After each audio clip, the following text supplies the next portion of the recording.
नमस्कार दोस्तों, मैं हूं आशा राठौड़ और आपका स्वागत करती हूं आपके अपने चैनल आशा बायसास क्रिएशंस में। कड़ाके की पड़ रही इस ठंड में अगर आपको सुबह के नाश्ते में गर्मा गर्म पराठे मिल जाएं तो दिन ही बन जाता है। तो आज ट्राई करते हैं बिल्कुल ढाबा स्टाइल के पत्ता गोभी के भरवा पराठे। लेकिन आलू गोभी के पराठे खाकर आप बोर हो गए हैं, जो खाने में टेस्टी है साथ ही हेल्दी भी है। आपके पराठे भी बनाते टाइम या बेलते टाइम फट जाते हैं तो ये वीडियो आज आप ही के लिए है। आप इस ट्रिक के साथ बनाएंगे तो आपके पराठे कभी भी नहीं फटेंगे और फटाफट से फूले फूले पराठे बनकर तैयार हो जाएंगे। और घर में जो लोग पत्ता गोभी देखकर मुंह बनाते हैं उन्हें एक बार आप ये पराठे बनाकर खिला देंगे तो पत्ता गोभी के पराठे ही उनके फेवरेट बन जाएंगे। तो आइए फिर बिना देर के स्टार्ट करते हैं हमारी आज की रेसिपी। ये पराठे बनाने के लिए सबसे पहले यहाँ हम एक फ्रेश पत्ता गोभी ले लेंगे।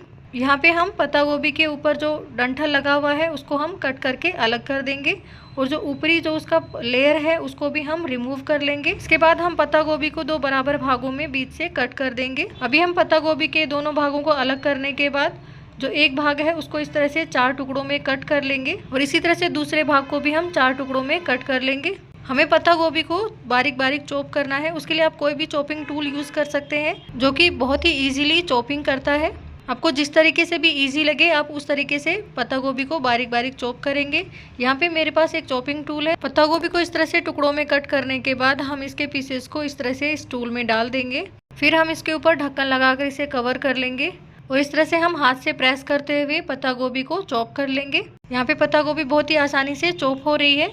पत्ता गोभी को चॉप करने के लिए आप ग्राइंडर का यूज़ बिल्कुल भी ना करें। ग्राइंडर में पत्ता गोभी चॉप करने से वो पानी छोड़ने लगती है, जिससे हम जब पराठे बेलते हैं तो वो फटने लगते हैं और स्टफिंग बाहर आ जाती है।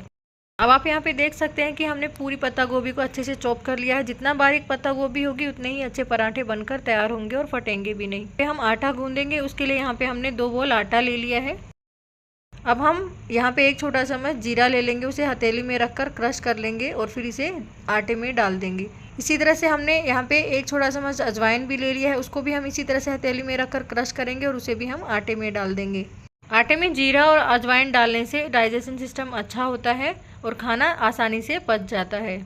अब हमने यहाँ पे डाल दिया है एक छोटा चम्मच नमक और 3 से 4 चम्मच घी। आटे में घी ऐड करने से पराठे काफ़ी समय तक नरम रहते हैं। अब हम इन सारे इंग्रेडिएंट्स को आटे के साथ मिक्स कर लेते हैं और अब जब सारे इंग्रेडिएंट्स मिक्स हो गए हैं तो हम इसमें थोड़ा थोड़ा पानी डालकर आटे को पानी के साथ मिक्स करते हुए गूंथ लेंगे।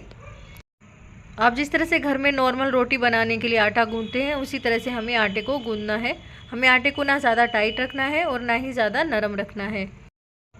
आपकी रोटी कैसी बनने वाली है ये डिपेंड करता है कि आपने किस तरह से आटा लगाया है। जितना अच्छे से आप आटा लगाएंगे उतनी ही बढ़िया रोटी बनकर तैयार होती है।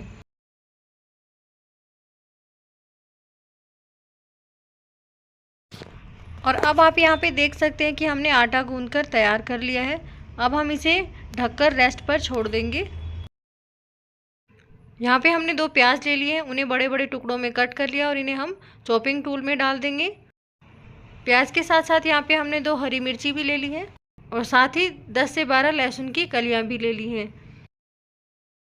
इन्हें भी हमें बारीक बारीक चॉप करना है, इसलिए यहाँ पे हमने ढक्कन लगा दिया है और पहले की तरह हम इसे दोबारा इसी तरह से प्रेस करेंगे और ये देखिए बहुत ही आसानी से इन सब की चॉपिंग हो रही है। इन्हें चॉप करने के बाद यहाँ पे हमने एक बड़ी कढ़ाई ले ली है। कढ़ाई को गर्म करने के बाद हम इसमें 1 बड़ा चम्मच घी डालेंगे। घी की जगह आप मूंगफली का तेल या कोई भी रिफाइंड ऑयल यूज़ कर सकते हैं। जैसे ही घी गर्म हो जाएगा तब हम इसमें 1 छोटा चम्मच जीरा डालेंगे। अब जब जीरा चटकने लग गया है तो हम इसमें चॉप की हुई पत्ता गोभी को भी डाल देंगे। देखिए हमने बहुत ही बारीक पत्ता गोभी चॉप करी हुई है। आपको भी इसी तरह से बहुत बारीक पत्ता गोभी चॉप करनी है। ऐसा करने से काफ़ी अच्छे से बाइंड हो जाती है और पराठा बाहर नहीं आती है। अब हम पत्ता गोभी को घी के साथ फ्राई कर लेंगे। जैसे जैसे गोभी फ्राई होगी वैसे वैसे इसका कलर भी हल्का चेंज होने लगेगा, साथ ही गोभी श्रिंक भी होने लगेगी। गोभी को फ्राई करते टाइम हमने जो प्याज लहसुन और मिर्ची को चॉप करके रखा हुआ था उन्हें भी हम गोभी के साथ ऐड कर देंगे और इन्हें भी घी के साथ फ्राई करने लगेंगे। 5 से 7 मिनट तक हम गोभी को इसी तरह से फ्राई करते रहेंगे। धीरे धीरे हल्का सा गोल्डन हो जाएगी। और अब जब गोभी फ्राई हो चुकी है तो हम इसमें मसाले भी ऐड करेंगे और उन्हें भी फ्राई करेंगे। उसके लिए यहाँ पे हमने 1 छोटा चम्मच लाल मिर्च लिया है, साथ ही हमने लिया 1 छोटा चम्मच धनिया पाउडर, 1/4 छोटा चम्मच हल्दी पाउडर और आधा छोटा चम्मच नमक। नमक को आप टेस्ट के अनुसार कम ज़्यादा कर सकते हैं। यहाँ पे हम थोड़ा सा गरम मसाला भी ऐड कर देंगे और ये हमने लिया है कांदे और लहसुन का जो सूखा पाउडर आता है वो ऐड कर दिया है। आधा छोटा चम्मच जीरा ऐड किया है। हम इसमें 1 चुटकी अमचूर पाउडर भी ऐड करेंगे। अब हम इन सारे मसालों को गोभी के साथ अच्छे से मिक्स कर देंगे। मसालों को हमें प्रॉपर तरीके से मिक्स करना है। मसालों को गोभी के साथ मिक्स करते हुए हम 2 से 3 मिनट तक फ्राई करेंगे और जब मसाले पककर तैयार हो जाएंगे तब हम स्टफिंग को ठंडा होने के लिए रख देंगे। यहाँ पे हमने जो डो बना कर रखा हुआ था उसको हम चेक कर लेते हैं। ये देखिए बहुत ही सॉफ्ट हो गया है, बहुत ही बढ़िया बन गया है। थोड़ा सा हम इसे हाथ से सेट कर लेते हैं। अभी आटा सेट हो गया है और यहाँ पे हम थोड़ा सा सूखा आटा भी ले लेते हैं जिसे हम रोटी बेलने के लिए यूज़ करेंगे। साथ ही हमने जो स्टफिंग बना के रखी हुई थी वो भी अच्छे से ठंडी हो गई है। अभी हम आटे में से थोड़ा सा आटा लेंगे जिससे कि हम एक पेड़ी बना सकें और फिर इसे हाथ से दबाते हुए इसकी एक पेड़ी बनाकर तैयार कर लेंगे। जब पेड़ी तैयार हो जाएगी तो इस तरह से हम अंगूठे से पेड़ी में प्रेस करते हुए गड्ढा बना लेंगे और इसे कटोरी का शेप दे देंगे। अब हम इसमें स्टफिंग भरेंगे। स्टफिंग भरते टाइम हमें ध्यान रखना है कि सही मात्रा में हम स्टफिंग भरें। अगर स्टफिंग थोड़ी ज़्यादा हो गई तो वो बाहर निकलेगी और अगर स्टफिंग कम रह जाती है तो फिर हमें पराठे में इतना अच्छा टेस्ट नहीं आता है। तो अभी जब हमने स्टफिंग इसके अंदर डाल दी है तो इसको हम हल्के हाथों से दबाते हुए सेट करेंगे और फिर ऊपर से जो किनारे हैं उनको मिलाकर हम लॉक कर देंगे। इन्हें अच्छे से चिपका देना है ताकि ये खुले नहीं और फिर इस तरह से हम दबा देंगे और सूखा आटा लगाकर इसे हल्के हाथों से चपटा कर लेंगे।